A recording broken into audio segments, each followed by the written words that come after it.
Hi, it's Terry Smart from Chestnut Products, and we're back in the studio for another colouring demonstration. But there's something missing. Hang on a second. Hey, it works. How was that? Yeah, well, it was easier than the Dartford Tunnel. Wish it really was that easy. Anyway, Stuart, it's great to have you back in the studio, mate. What are you going to be doing for us today? Oh, thanks, Terry. Today I'm going to be doing rainbow waxes. Fantastic. I've been looking forward to this one because I love what you do with them. So whenever you're ready, we'll get started. Thanks, Terry. I'll get started right now.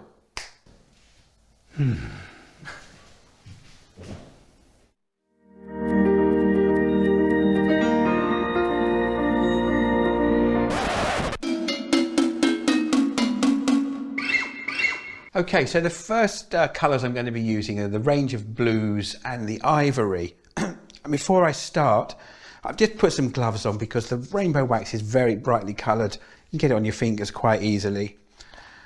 A few tips about usage. Best practice is not to put your fingers in there. You don't want your skin oil mixing with what's in the pot. So I always take a little dollop of it out. If I'm going to be using one solid colour, I might just use the same brush to dip in and out, but generally I'll take a dollop of it out and use that. Now, my preferred way of applying it is with a cheap toothbrush. So I just take a dollop of the wax out, put it onto a palette.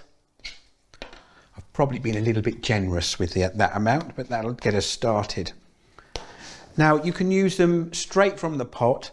They're an acrylic based product, so you can actually water them down. You can get some very interesting effects with them watered down as well. But they have a wax sheen to them, which you can buff up to a really lovely shine. So I'll just put a solid blue on the outside edge here. And for me, I like working with them on textured surfaces. So this surface has been textured, and I suppose something a bit wave-like in texture. You can see actually a little goes a very long way, so I've definitely put too much out on my palette for this small blank. You can apply them over bare wood, but it's better to have the wood sealed. Now this has been sealed with acrylic sanding sealer, the spray-on one. There, that's hinting at something to come a bit later. That nice veined effect that you can get. So I'm just brushing this right down into all of the texture. I want all of it covered. And like the other videos in this series, I'm just going to be concentrating on the colour application, not turning. There, give it a look, make sure you've got that all the way down to the bottom. It takes very little time to get it on. Right, just going to give that a bit of a brush, running my brush with the texture, helping to dry it in place. And it gives me a last opportunity to make sure I've covered all of the wood. There's a bit of a build up in the edge there, I'll just spread that out. So come on to the end and have a look down and see that you've got it all covered. There are one or two places it's a little thin. Okay, so that's the first coat. And you might think, wow, that toothbrush is no good for anything now. But warm soapy water, it'll all wash out, it'll be as good as new. Although I wouldn't recommend brushing your teeth with it ever. Right, to bring that shine up, you need to dry it off. The best way for doing that is to use one of these brushes. Just brushing across. Reminds me of the old days when I was in the Air Cadets and had to get my boots nice and shiny on the toe caps.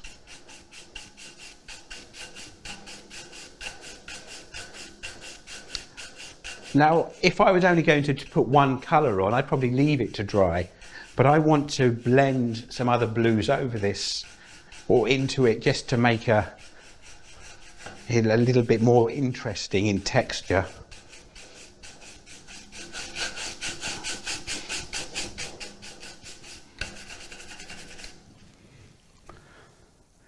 Yeah, so that's coming on very nicely now. Now I said that I like using it on textured surfaces, but you can get some wonderful effects on smooth wood as well.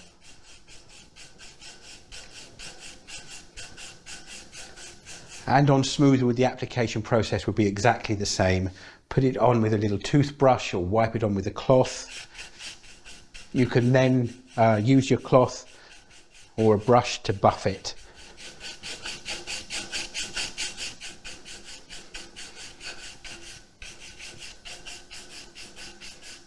And on smooth surfaces, you can buff it with the lathe running as well. But that's pretty much there, I think. Again, you can see I've transferred quite a bit of colour onto the polishing brush, but that again will wash out with warm soapy water. Now there are another couple of blues in the range, teal and aqua blue. So I will just do a little bit with the aqua blue and the teal. New brush for each colour. I'm only going to need a small amount of this, so I'm just going to take a very little bit on the brush directly from the pot. Now, if I wanted to take some more from that, because this is going on over this other blue, I wouldn't take it directly onto the brush. I'd scoop some out. I want to avoid contaminating the colours with the other colours. And now this, I don't want to go everywhere. I want a little bit of it in some of the areas, and then spread it out.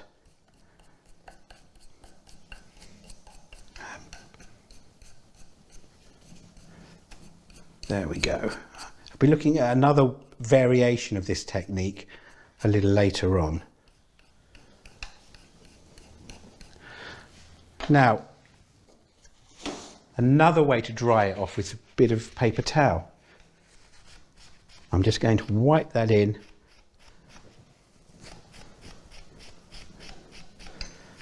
It's subtle, but it's clearly there's a different colour going on.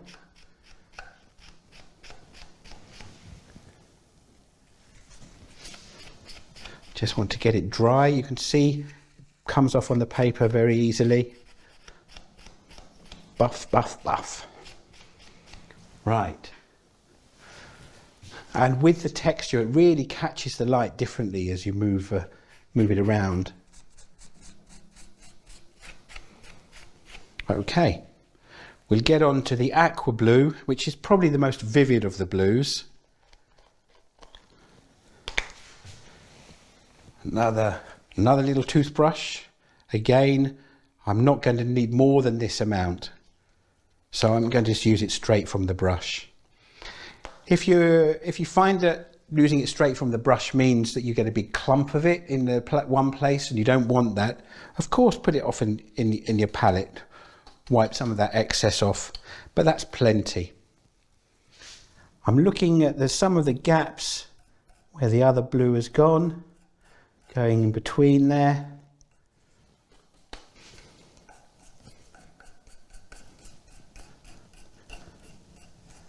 Bit thick in places, scoop it up, move it round. And because this is acrylic, you can also mix it with the paints. You can get a little messy when you start diluting it. Best thing to dilute it with is the airbrush thinner.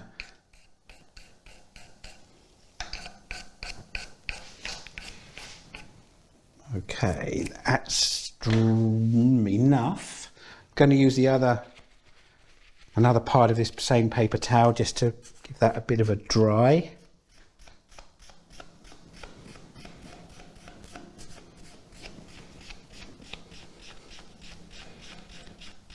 And so the difference really with this, as opposed to maybe the paints, for example, is the sort of softer feel you get from a wax finish.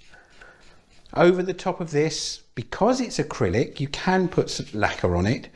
If you've got a thick coat like this, probably the best finish over the top would be wax. Wood wax 22, and then maybe some microcrystalline wax as a harder wax over the top of all of that. Getting a bit of paper stuck there on some of the texture, but that's easily brushed off. And putting on those other colours has allowed a nice metallic sheen to appear. Now, for the next colour I'm going to use ivory, and this is just going to be used to try to pick out the high points. So I only need a very little bit of this. And there are a couple of ways of doing this. You can do it straight from the brush.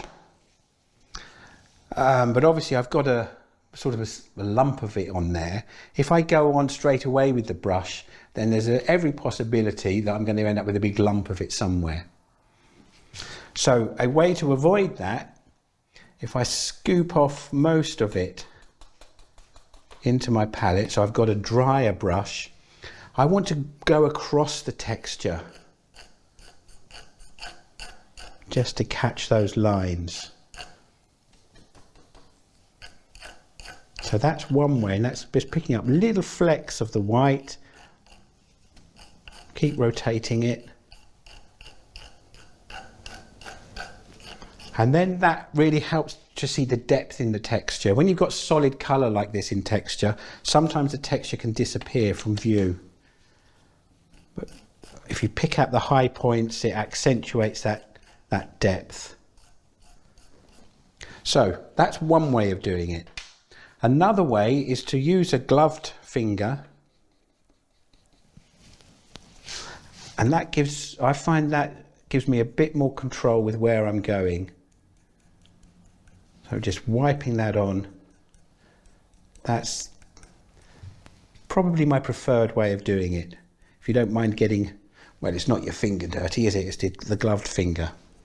So let's get some more out and finish off picking out those high points. Again, I'm not going to stick my finger in there, just take out a little scoop onto my palette,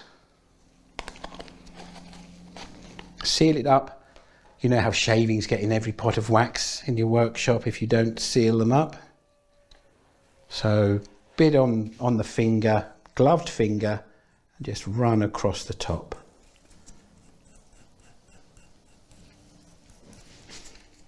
A little bit more.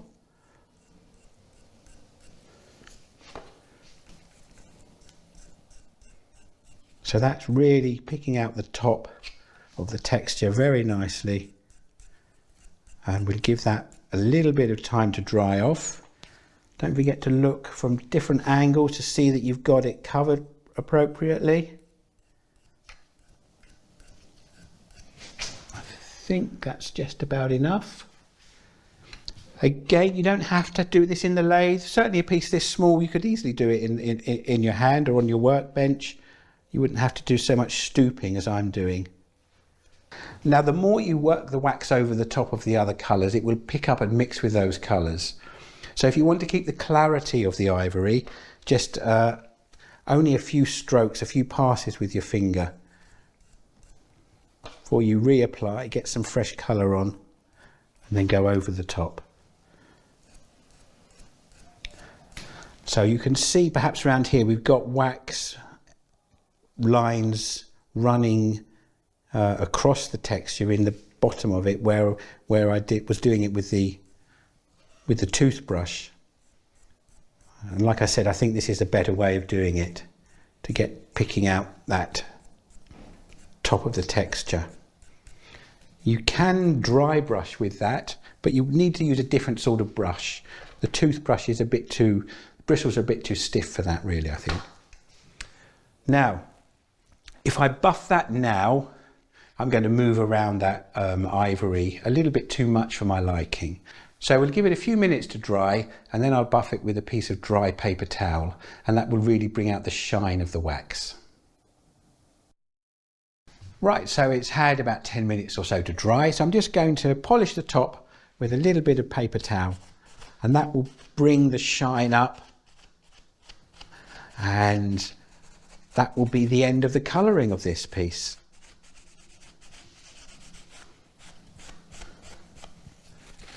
One of the advantages, of course, of using a brush to polish is you don't get bits of paper flaking off. There we go. Right, clean bit of cloth just to give it a final wipe.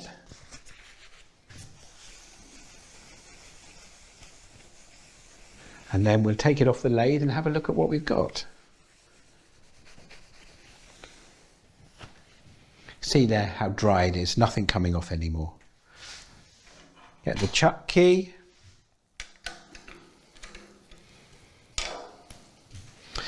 So lots of lovely shine and shimmer from that ivory on the top. Almost a hint of green in some places with the teal wax going on in there as well. And again, like the other videos in this series, it's not about doing the turning, but if I were to turn that out, again, you'd see that colour really pop when it's against a defined edge of wood. But that's fun and quite easy to achieve. So I'm going to show a variation of this in the next little bit of today's demo. And I'm going to go red this time.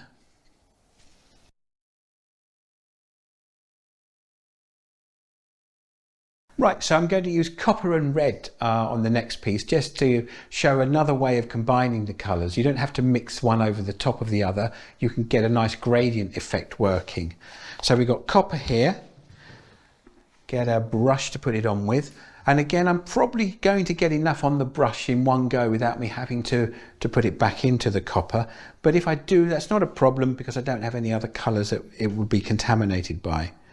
So just going to take a small amount off like that, maybe a little bit more generous than that. That should probably be enough. So we'll have copper on the inside, and I'm just distributing what's on the brush first, so it's a bit more even in coverage. But again, I'm not overly bothered about it being absolutely even. But I do want copper going all the way to the inner edge. And spreading it out, but I'm leaving some space to come back with some red to spread to the outer edge.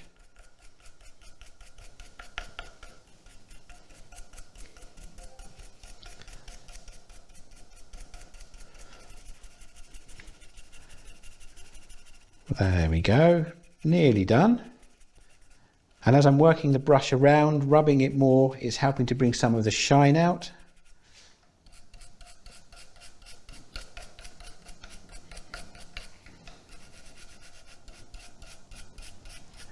I'm looking for areas where it's in a bit thicker a clump and soften that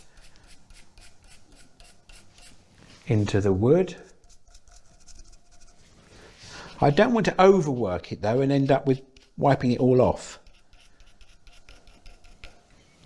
So I'm pretty happy with that coverage, but round here it needs to be a little bit more saturated. So I'm going to put a little bit more on my brush. And again, I can go back into this colour with the same brush because I haven't got it contaminated with any other colour. I think I might just deposit it in the middle there and then I can work it in to those areas more easily.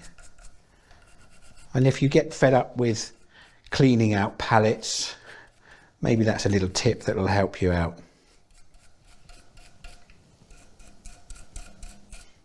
Right, now let's spread some of that to the outer edges, but decreasing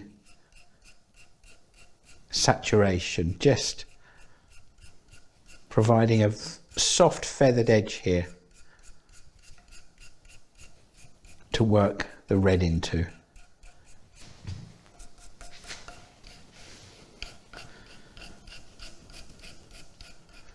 Right, I think that will do for demonstration purposes.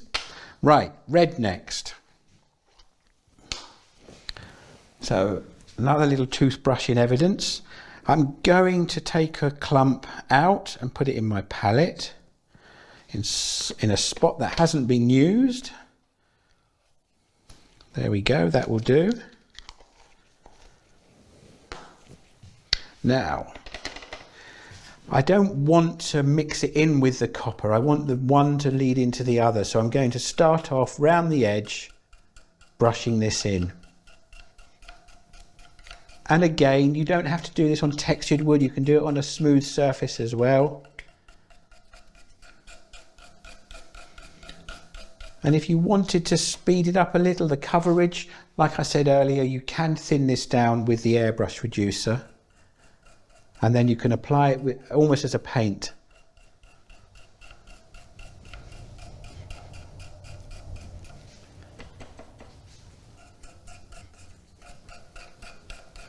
Oh, yeah.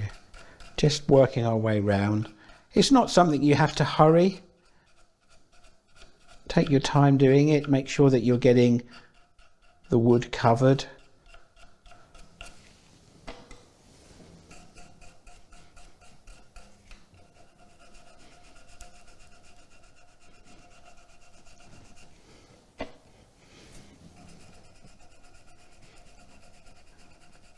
And then once it's dry, although it looks a little matte under the lights at the moment, once it's dry we can give it a buffing with the hand polishing brush again, and then we'll get a nice sheen going on. It'll really raise the shine.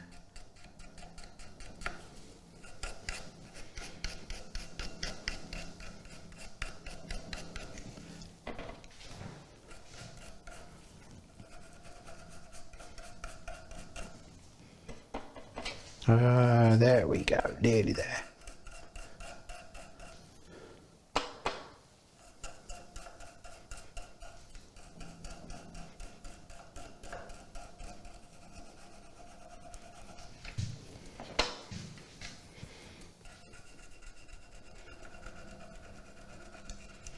When you're colouring a textured surface, I've done most of the colouring on this side, which means that I'm only seeing really one side of the texture. Over on this side, if I colour, I'm seeing the opposite side of the texture, and that way I can make sure that I've coloured all the way down into it.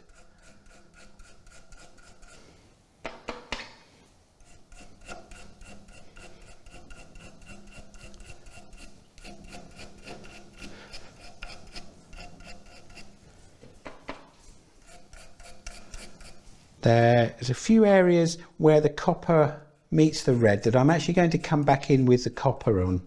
So you might be seeing some areas here where the coverage is not very thick from the red.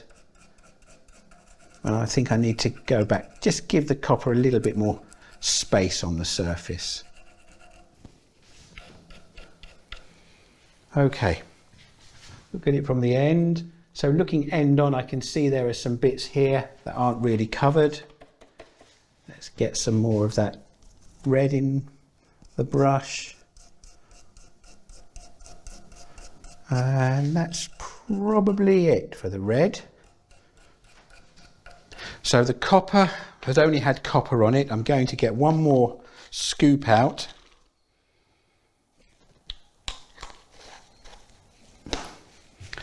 And again, I'm going to leave it in the middle. And now I want to work the copper out into those areas where the wood is still showing. Work it into the red. If I haven't taken enough copper, the next time I take some out, I'll need to do it with a clean end of a brush, because this is now mixing with that red.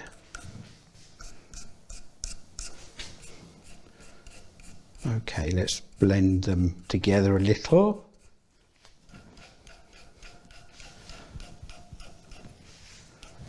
Okay, I'm going to give that a little moment to dry off.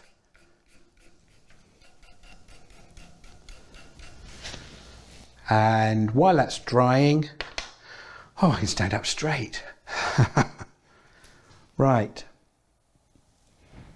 Actually, I've just spotted a bit there, needed a bit more red. There we go.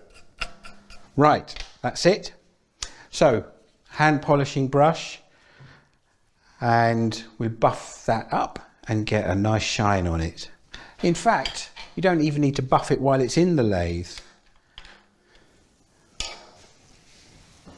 That stops some bending over, doesn't it? I get a much better view of it this way. And I'm brushing with the texture rather than across it because I want the brushes to go all the way into the bottom. So we've got a very nice subtle gradient from copper to red. And without the buffing, it doesn't really come to life. So this is an important part of the process.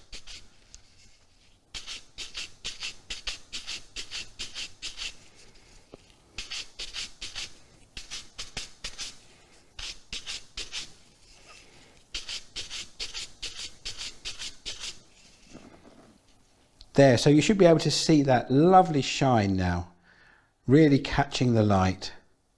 If you want to bring some stronger contrast to it, then you can, over the top of that, catch the high points with one of the darker waxes. You could even be bold and go with something like bright blue if you wanted something really in your face. What should I use? Should I do half and half? It's a demonstration after all. It'll just show you some possibilities. And then we can decide which is the better colour to put over the top. So I have some charcoal here to hand. Now again, I want this to catch the top. I don't want it to cover all of the texture. So I can give it a go with a different sort of brush where I can just catch the top. So let's get a bit more space up here. Push those to the side a little. And I'm going to put some of this in my palette. So this is charcoal. So I use the end of the brush just to scoop some out, get some on my brush. Now, to stop it being too loaded with colour, I can wipe some of that off. And then I can come back and pick some of that up if I need more. So I want to brush across the texture. Oh, that was far too heavy. Far too heavy there as well. This bit should probably be perfect. Yeah, there we go. That's the kind of look that I wanted. Just very light hand over the top.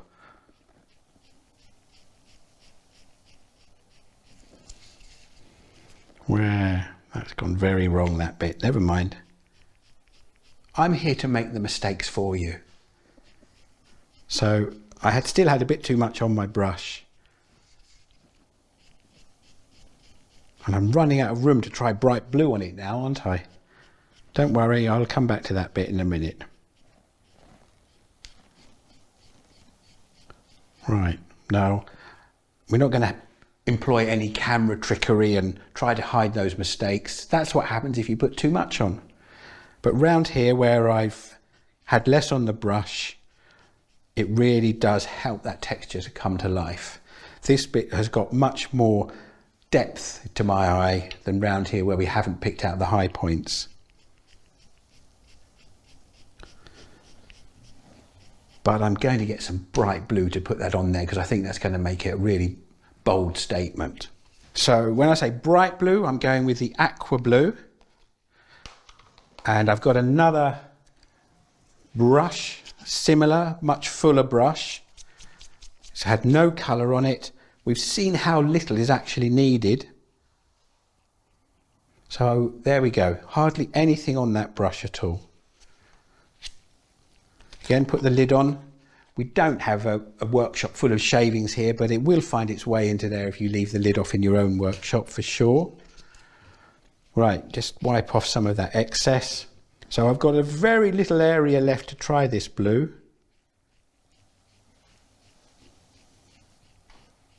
But I think I prefer the blue actually to the charcoal. So experiment, try things out, pick a colour and you think that's not going to work, try it anyway. If I carry on brushing, it's going to blend with the red and the copper underneath.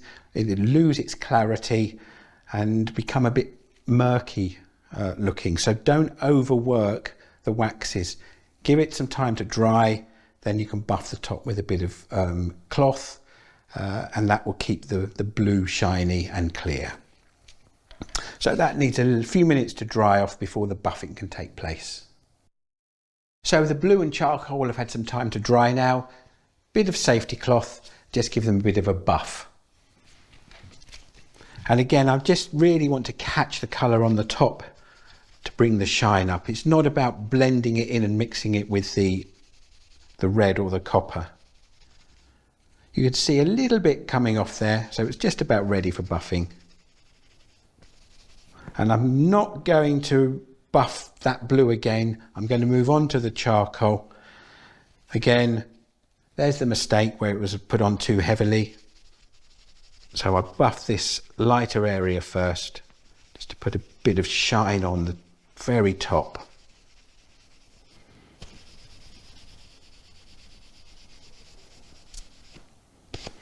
Okay, now in there, if you were very assiduous with your buffing, you might be able to buff some of that out. If it was a prize piece and you wanted to get rid of that, just get a little bit of reducer on your cloth, and then you can gently rub in those areas and it will remove some of it. You might need to repair the colour underneath. For the sake of our demo today, I'm going to leave that as it is, and we'll get you a close-up shot of the effect. Right, so that's number 2 done. There's one more to have a little bit of a play with, slightly different texture. So I'll get that on the lathe and then we'll get waxing again.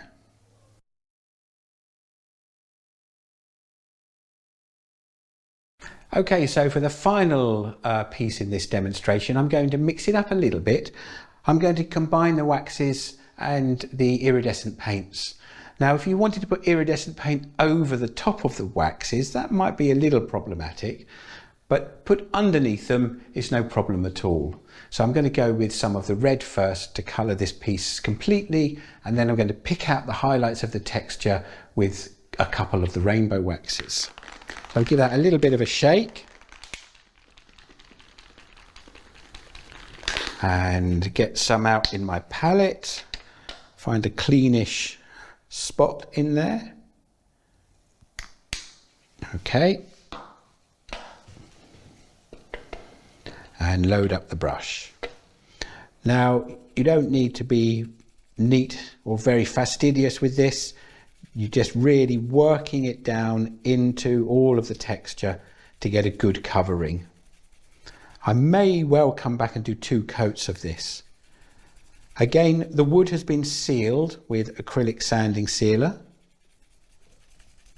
So that's got something for the paint to sit on rather than be absorbed into the wood.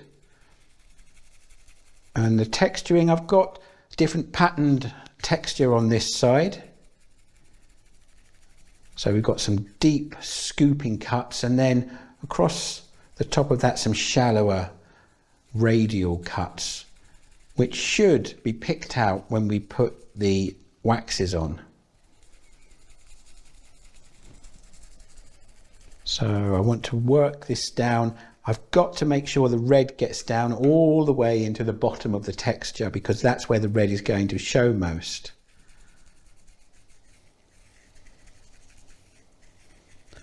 And again, because we're focusing on the colouring, it's going to look a little messy in the middle, but you just have to imagine a nice clean bowl cut out in the middle of it.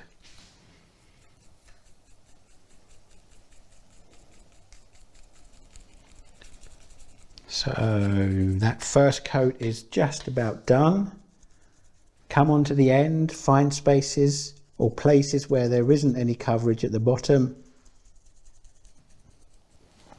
and get the paint in there.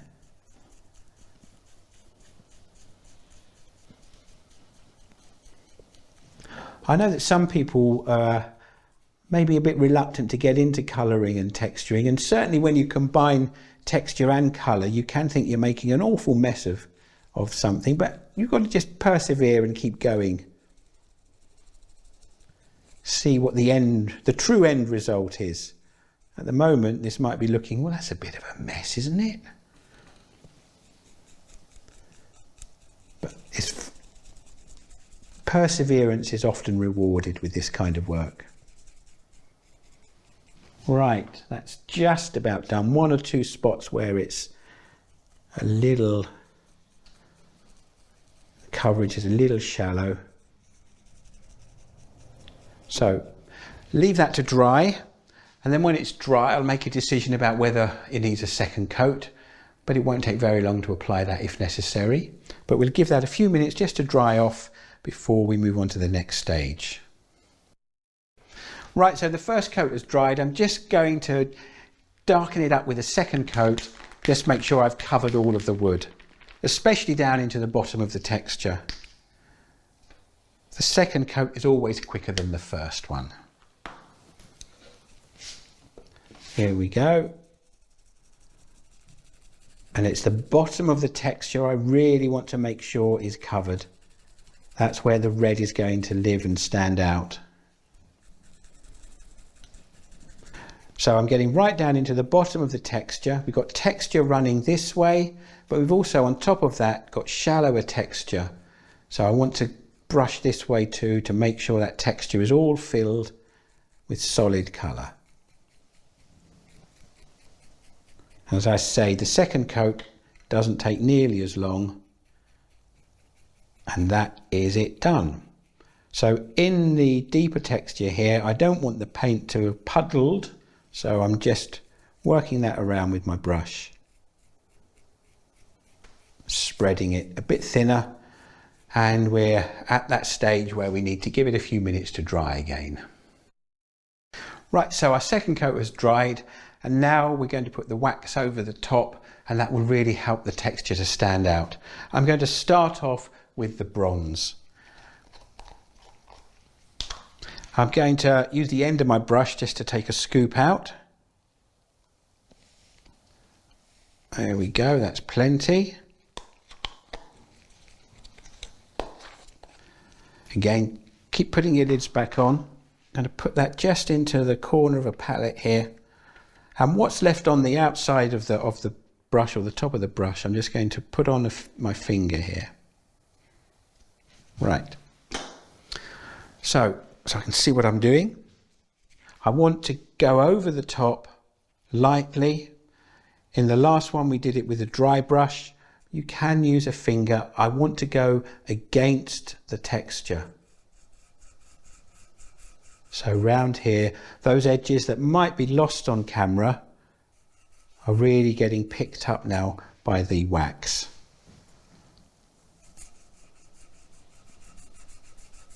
I start on this outside edge and work my way round, keeping a flat finger so it's catching the high points of the texture, and that's why it was so important to get the red so solid lower down.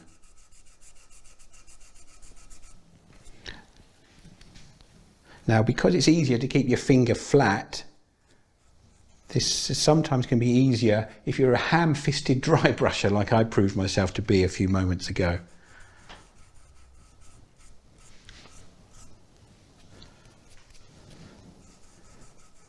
There, so there are some areas where I haven't got to yet with the bronze. Let's get a bit more. Keep turning it round, having a look. Keep stepping back from your work to make sure you're not missing anywhere.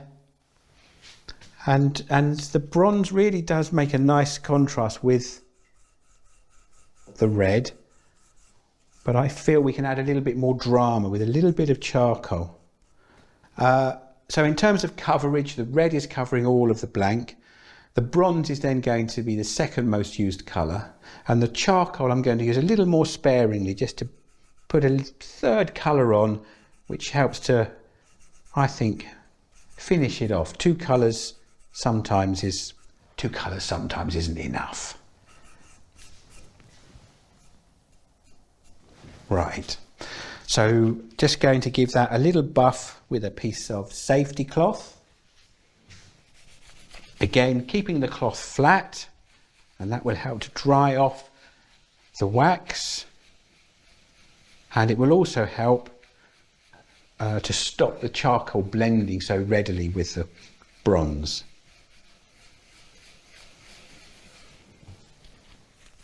Okay, I can also try and clean off the fingers of my glove.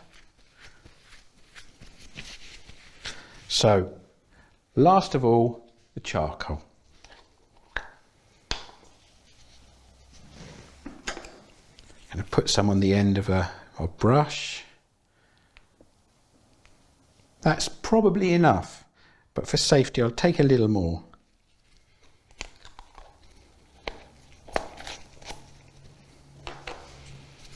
So you can just use the back of the brush to get it onto your finger. And for this, as I say, I want this a bit more sparing, probably just around this edge, just to darken it, make it a little bit more defined.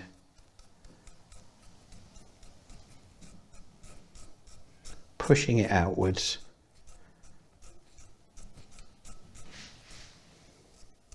And then a little bit in the centre. You don't have to use the end of your toothbrush like this. You could use a lollipop stick, a craft stick. But just another little wipe and we're almost done. So this, I think, darkens it. It makes the texture stand out more strongly, certainly down here, these swooping cuts. But I feel I've really only scratched the surface of what you can do with the waxes. Okay, so that's enough of the charcoal. We do of course need to buff it to bring the shine up. Where's my buffing brush? So here we go. I'll just give this a buff and that really will be the finishing touch.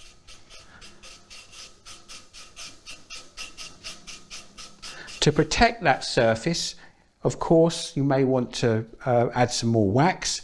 Wood wax 22, microcrystalline wax. Probably would need to brush it on though because of all of that texture. Really work it down into the gaps. And again, like the other pieces I've made, it really will come to life when the middle is turned out, but that's beyond the scope of today's video. Right, let's get that off the lathe and have a look at it.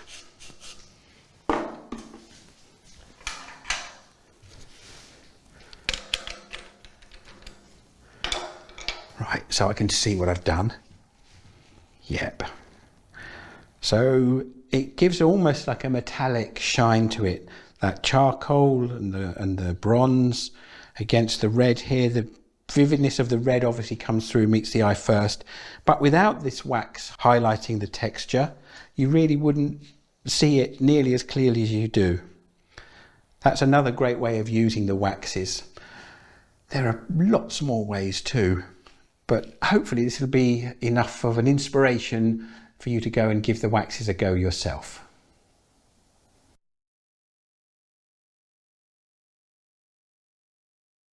Stuart, thanks for that. It's brilliant as always. I really enjoyed that, and I'm sure you've given lots of people lots of different ideas and inspiration on how to use the rainbow waxes and using it with the iridescent paint as well. Absolutely brilliant. Really did enjoy that. What's your favourite? Oh, I do have a favourite, but there's a bit I like in all of them. I really like the blue over the red and the copper there. Yeah, that's come out surprisingly well. Yeah. I wasn't sure when you did it, but yeah, brilliant. The charcoal we'll say less about. On here, the combination of the three colours and the texture, I like that. Yeah. But overall, it's the blue one. I knew it would be, because it always is, but no, it's a good choice. I love it. I'm going to assume that, as always, you're happy to answer any questions if people have them? Yeah, absolutely. If you've got any questions, put them below and I'll answer them. Fantastic, mate. Thanks once more. Should we get going? I think so. Yeah, come on then. 3, 2, 1.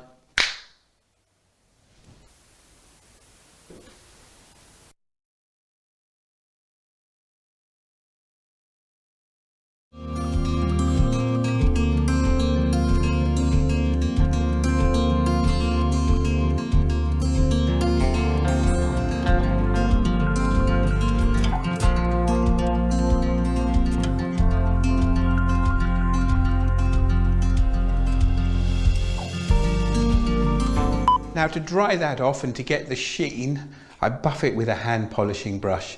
You get a very nice grip with this hand.